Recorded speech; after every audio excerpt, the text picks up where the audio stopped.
Selamat berjumpa kembali. Saya akan membawakan renungan untuk hari Minggu ke-13 tahun A 2023. Mengasihi Allah nyata dalam mengasihi sesama dan alam sekitar. Sebuah undangan dan tantangan.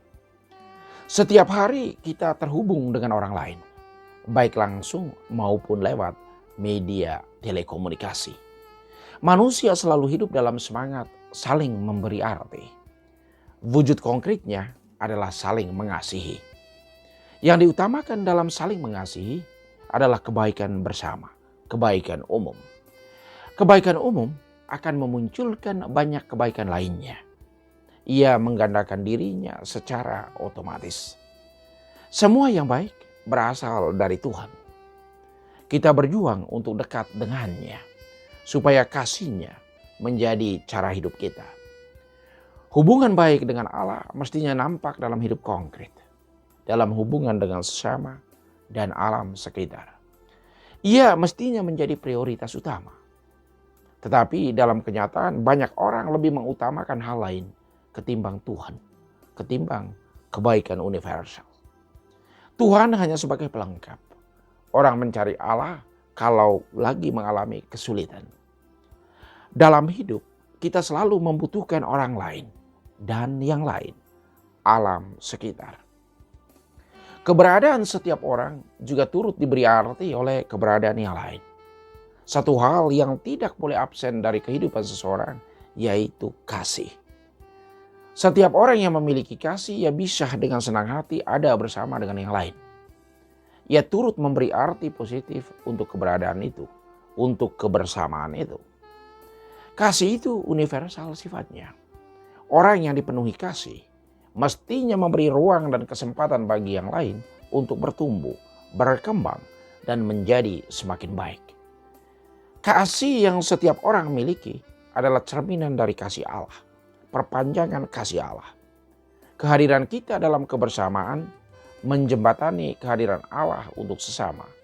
Pertanyaan kita, adakah kehadiran kita membuat orang lain merasakan kehadiran Allah, atau membuat orang lain jauh dari Allah?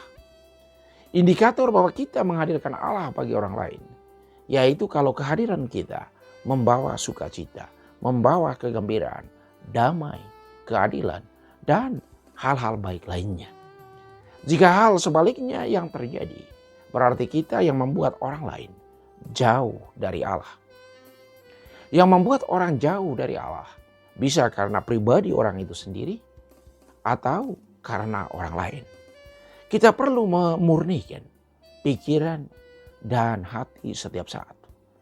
Pikiran positif akan selalu menghadirkan Allah dalam hidup bersama. Semoga hiduplah Allah Tritunggal dalam hati kita dan menjadikan kita sarana pembawa berkat bagi sesama. Setiap orang yang percaya dan melakukan hal-hal baik dalam hidupnya akan selalu dilindungi dan ditolong Tuhan. Itulah ringkasan dari apa yang dialami oleh Elisha dan juga oleh perempuan yang berbaik hati terhadap Elisha di Sunem. Itu bisa kita baca dalam kitab kedua Raja-Raja, bab 4 ayat 8-11, ayat 14-16a. Ada pelbagai situasi yang kita hadapi setiap hari. Ada orang yang segala sesuatunya serba oke. Ada orang yang secara ekonomi berkecukupan, tetapi aspek kehidupan lainnya, rohani dan psikologisnya tidak. Ada orang yang semua aspek kehidupan lainnya baik, tetapi kehidupan keluarganya ada yang kurang. Memang situasi-situasi ini mengundang kita untuk selalu bertanya, ada apa yang salah dengan saya, dengan kami, atau dengan kita? Ada orang yang segala sesuatunya beres. Ekonomi, kesehatan, hal rohani, psikologis, dan juga keluarganya. Ada juga banyak keluarga yang mengalami kesulitan dan bahkan tantangan yang sangat berat dengan anak-anak yang mereka miliki. Misalnya terlibat drugs, gaya hidup hedonisme, dan sindikat kejahatan tertentu. Sebenarnya yang penting dalam hidup bukan apa yang kita miliki, tetapi apa yang bisa kita bagi dengan sesama. Tujuannya untuk meningkatkan kualitas hidup bersama.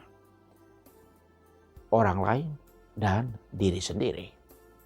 Elisa melalui kehadirannya, orang bisa merasakan ada yang beda dengan orang-orang lainnya.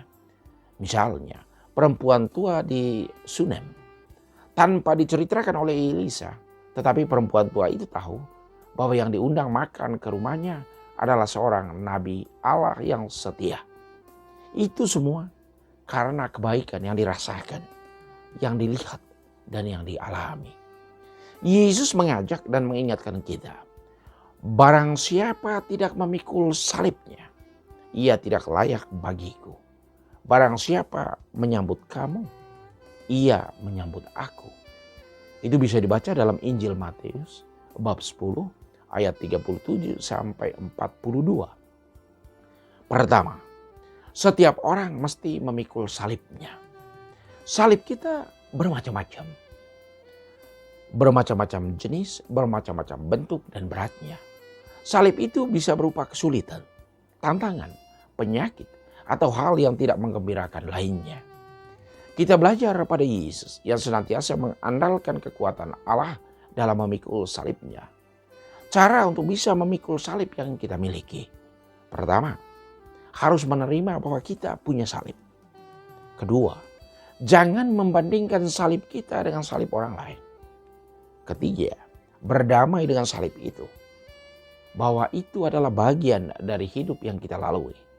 Keempat, undang Tuhan untuk membantu, memberi kita kekuatan untuk memikul salib kita. Kelima, pikul salib kita dengan senang hati, walau itu sulit. Bersama Tuhan, tidak ada yang mustahil. Ajakan kedua, yaitu kita menyambut orang lain seperti apa adanya. Menyambut orang lain apa adanya. Dengan demikian kita menjadi orang yang membantu sesama untuk menjadi semakin baik. Kita memberi peluang untuk memperkuat atau memperbaiki apa yang orang lain alami, hidupi, dan lakukan. Dalam mengasihi harus ada prioritas. Prioritas kita yaitu untuk kebaikan bersama, untuk kebaikan umum. Perbuatan kasih mestinya sanggup untuk membantu orang bertumbuh dan berkembang. Mari kita mengasihi Allah dan sesama dengan benar. Santo Paulus mengingatkan, kita telah dikuburkan bersama Kristus oleh pembaptisan supaya kita hidup dalam hidup yang baru. Bisa dibaca dalam suratnya kepada orang Roma bab 6 ayat 3 sampai 4, ayat 8 sampai 11. Inti dalam mengikuti Yesus yaitu supaya hidup Yesus menjadi hidup kita. Ketaatan dan kesetiaan Yesus menjadi ketaatan dan kesetiaan kita. Setiap orang yang taat dan setia kepada Yesus akan selalu diberkatinya. Jangan pernah berhenti berjuang. Kita pasti bisa menjadi yang terbaik dari diri kita. Hidupilah kemampuan terbaik yang kita miliki. Mengasihi Allah nyata dalam mengasihi sesama dan juga mengasihi alam sekitar. Tuhan memberkati.